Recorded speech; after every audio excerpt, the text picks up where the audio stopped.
घरातल्या आईला आणि वडिलांना असं वाटतं की असा राजपुत्र माझ्या पोटी जन्माला यायला हवा व या जगातील प्रत्येक तरुणांना या राजपुत्राचं नाव ऐकल्याच्या नंतर नसानसातलं रक्त खोळून उठतं ते छत्रपती संभाजी महाराज. आज यांची जयंती, त्यांना प्रथमतः मी शतशः नमन करतो. आणि आदरणीय आमचे खूप कमी दिवसांमध्ये खूप जवळचे मित्र झालेले ॲडव्होकेट रवींद्र सर यांना मी विनंती करतो, छत्रपती संभाजी महाराज यांचे विचार तुम्ही आम्हाला सांगावे. खरं तर आम्हा घरी तर शब्दांची रत नाही आणि शब्दांची तर खेचकडे यज्ञ करू. शब्द हे आमच्या जीवाचे जीवन, शब्दे वाटू जनधन लोका, असा शब्दाचा पूजा आणि गौरव करणारे राष्ट्रसंत तुकाराम महाराज ह्याची आम्हा करणे काम बीज वाढावा या नाम नाचू कीर्तनाच्या रंगी ज्ञान दीप लावू जगी, असा जगभरामध्ये ज्ञानाचा दीप लावून नैतिकतेचे संदेश देणारे राष्ट्रसंत नामदेव राया, तुम्हा आम्हाला माणूस म्हणून माणसाला जगण्याचा अधिकार देणारे विश्वरत्न भारतरत्न डॉक्टर बाबासाहेब आंबेडकर, ज्या महामानवानं खऱ्या अर्थानं ज्या बळीराजाला समाधान केलं ते छत्रपती शिवाजी महाराज. खरं तर छत्रपती शिवाजी महाराजांच्या गादीवर बसले संभाजीराजे आणि संभाजीराजांना संपवण्यासाठी आला औरंगजेब बादशाह 6 लाखाचे फौज घेऊन. अरे संपूर्ण संभूत स्वराज्य औरंगजेब आला, अरे संपूर्ण शिवबाचं स्वराज्य औरंगजेब आला, अरे सांग संभाजी कशी देणार तो टक्कर वादळाला. अरे 63 वर्षाचा तो दिल्लीचा बादशाह, 63 वर्षाचा तो दिल्लीचा बादशाह आणि 23 वर्षाचा आमचा कोळा शंभू पहा. अरे 3 लाख घोडेस्वार 2 लाख पायदळ, 3 लाख घोडेस्वार 2 लाख पायदळ, पायदळी तुडवण्याले महाराष्ट्रात जवळ 1 लाख सेवक त्याचे खजिना 33 कोटीचा विकत घेण्यासाठी आले करम मराठी पातळीचा. अरे 40 नातू 2 सहजादे 22 ते सरदार, 40 नातू 2 सहजादे 22 ते सरदार, अमर उमरा व्यापाऱ्यांचा मेळावा भरदार. अरे पाहुणे हा मासागर दळपून जाय छाती, अरे भल्या भल्या औरंगजेबाची पत्करली शरणागती. अरे कुठेही अवनी वनवा आणि कुठे शिवाचा दिवा, अरे कुठेही अवनी वनवा आणि कुठे शिवाचा दिवा, एका धडक्यात विजून जाईल येते मुगली हवा. अरे 6 महिन्यात जिंकून घेईल बादी शिवाची गादी, अरे 6 महिन्यात जिंकून घेईल बादी शिवाची गादी, अरे बर्बाद होतील ते जे मुघलांच्या लागतील नादी. 6 महिन्यामध्ये छत्रपती शिवाजी महाराजांचा राज्य जिंकायचंय, 6 महिन्यामध्ये संभाजीराजाला मारून टाकायचंय, 6 महिन्यामध्ये मराठ्यांचं राज्य जिंकायचंय असं औरंगजेब बादशाहनं ठरवलं. आणि औरंगजेब बादशाह महाराष्ट्रात आला आणि महाराष्ट्रात आल्यानंतर त्यांनी पहिला किल्ला घेण्याचं ठरवलं. त्या किल्ल्याचं नाव होतं रामसेज किल्ला. आणि रामसेज किल्ल्याची माहिती असणारा शहाबुद्दीन फिरोज जंग त्या शहाबुद्दीन खानाला बोलवून घेतलंय आणि शहाबुद्दीनला सांगितलं, शहाबुद्दीन तुला रामसेज किल्ला घ्यायचा आहे. या रामसेज किल्ल्यावरती फक्त 600 मावळे आहेत आणि या 600 मावळ्याकडे ढाल आणि तलवारीशिवाय दुसरं काही नाही.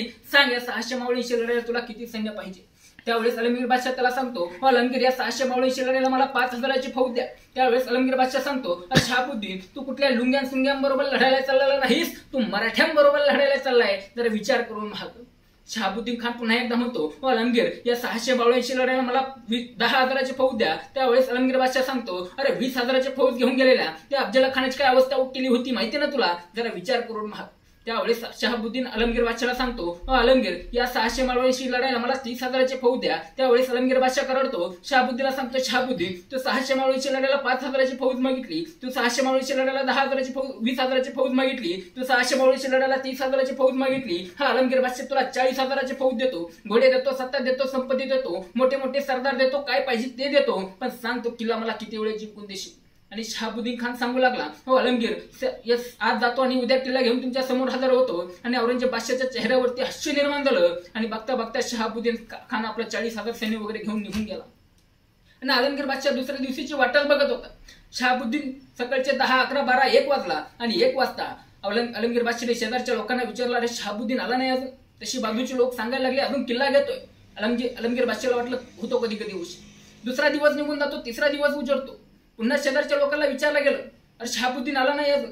तशी बाजूचे लोक सांगायला लागले, अजून किल्ला घेतोय. तिसरा दिवस घेतो, 1 आठवडा जातो, काय झालं, किल्ला घेतोय. 2 आठवडे गेलीत, 3 आठवडे गेलीत, 4 आठवडे गेलीत, 1 महिना गेला, 2 महिने गेली, 3 महिने गेली, 6 महिने गेली, 1 वर्ष गेला, 2 वर्ष गेली, 3 वर्ष गेली, 4 वर्ष गेली, 5 वर्ष उलटून गेली. पण या मुघलांना रामसेज जिंकताच आला नाही.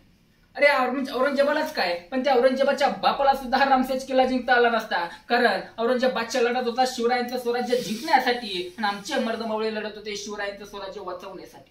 ना आमचे 600 मावळे त्या 6 लाखाच्या फौजेला छाती ठोकून सांगायला लागले, अरे सळसळता रक्त शिवबाचे भक्त कपाळी भगवा टिळा, अरे सळसळता रक्त शिवबाचे भक्त कपाळी भगवा टिळा. अरे आला वादळा कुणी अडवी या वादळा, जर आलाच कुणी अडवा तर त्याचा वाजो आम्ही कुळकुळा.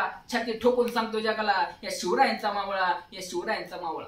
आणि खऱ्या अर्थ मित्रांनो, तुमचा आमचा जर नातखुळा असेल अशा माझ्या छत्रपती शिवाजी महाराजांच्या मर्दबावळ्यांनो, जर खऱ्या अर्थानं पुन्हा एकदा छत्रपती शिवाजी महाराजांचं स्वराज्य निर्माण करायचं असेल तर खऱ्या अर्थानं छत्रपती शिवाजी महाराजांनी 400 वर्षापूर्वी जे केलंय ते पुन्हा एकदा करण्याची गरज आहे. छत्रपती शिवाजी महाराजांनी 400 वर्षापूर्वी झोपलेल्या मर्दबावळ्यांना खडकाना जागा केलं. जे खडकाना जागा झाली त्यांना दणादणा चालायला लावलं. जे दणादणा चालते झाले त्यांना फणाफणा पळायला लावलं आणि फणाफणा पळणाऱ्याच्या खांद्यावरती फडफडणारं स्वराज्याचं निशाण दिलं. अरे स्वराज्याचं निशाण फडफडत होतं, मावळा धडपडत होता. अरे मावळ्याचं धड पडलं, पण मावळ्याने धडपड सोडली.